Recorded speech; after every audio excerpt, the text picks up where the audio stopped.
various locations in or around Davao. Maayos ang lagay ni dating Pangulong Rodrigo Duterte sa Scheveningen Prison sa huling pagbisita sa kanya ni dating Executive Secretary Salvador Medialdea. He's in very high spirits. Medyo nakahabol na ng konting tulog. Gano'ng katagal po yung bisita ninyo? Siguro effectively mga 1 oras lang. Kasi maraming protocol ng pagpasok. Pero sumusunod tayo sa proseso nila.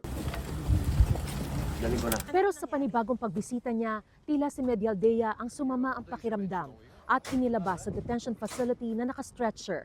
Nagsilbing guardian niya si Senador Robin Padilla sa ambulansya at sinamahan din ng mga taga-embahada ng Pilipinas. Sir, what happened to you?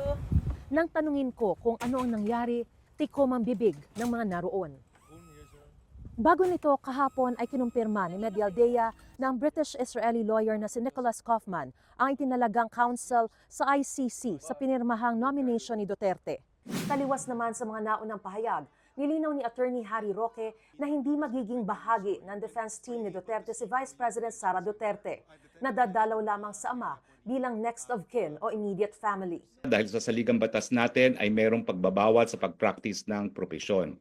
Hinihintay pa ang approval sa hiling na araw-araw na mabisita ni Vice President Sara ang dating Pangulo.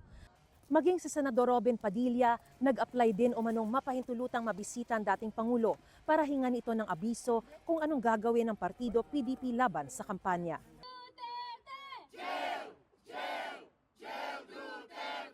Alas 6 kagabi nito na magtipo ng ilang militante mula sa iba't ibang bahagi ng Europa. Mula ICC, nagmarcha sila papuntang detention facility. Giit nila ang hustisya para sa mga biktima ng extrajudicial killings. Ikaw ang officer man? Hindi po ako yung chair. Vice po ako. Vice. Vice President ba? Vice Chairman? Vice